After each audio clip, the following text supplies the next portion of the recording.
রাজ্যে আজকে একটা গুরুত্বপূর্ণ বাজেট পেশ হয়ে গেল।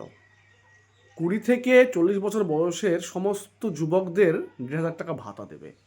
চাকরি দেবে না, চাকরির আশা করবেন না। ভাতাটা পাবেন, এই ভাতার আশাটাই করতে হবে। কারণ আমাদেরকে টোপ দিচ্ছে, সে টোপ গিলে নিচ্ছি। একবার ভেবে দেখুন যে কি কষ্টে আপনারা পড়াশোনা করেছি, সেই পড়াশোনা করার পরে চাকরি করব দুটো চোখে স্বপ্ন দেখেছি, অথচ রাজ্যের চাকরিটা কেড়ে নেওয়ার পরে আবার নিউ এসএলএসটি হওয়ার পরে তারপরেও আবার গণ্ডগোল।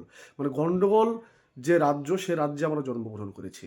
আমাদের ভাতা দিয়ে আমাদের মুখ বন্ধ করে দিচ্ছে। 1,500 টাকা দিয়ে আপনি আর্থিক সহযোগিতা করবেন, এটা কিভাবে সম্ভব? আপনারা একটু ভেবে দেখুন। মানে আমাদের কে কীভাবে ঘুরিয়ে দিচ্ছে, আমাদের যুব সমাজকে কিভাবে তিনি টার্গেট করছে, সেটাও একটা মুখ্য বিষয়। আমরা পড়াশোনা করেছিলাম কিসের জন্য? চাকরির জন্য। আমরা 1,500 টাকা ভাতা নেব, এটা তখন আমরা আশা করিনি, আমরা এটা চাইও না।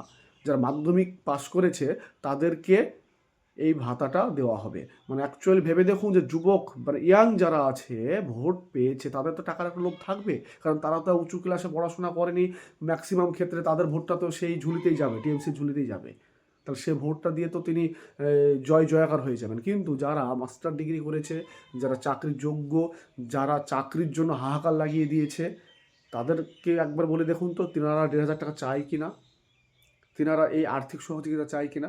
কখনো চাইবে না। তারা একটাই কথা বলবে, আপনি আমাদের চাকরি দিন, চাকরির ব্যবস্থা করে দিন, আমরা পরীক্ষায় বসি, আমরা উত্তীর্ণ হই, পাশ করি। আমাদের এটাই ধান্দা, আমাদের এটাই চাওয়া পাওয়া। আর তিনি 1,500 টাকা দিয়ে আমাদের মুখ বন্ধ করে দিচ্ছেন, ভোট কিনে নিচ্ছেন। বাহ! অতুলনীয়। আপনাকে স্যালুট জানাই।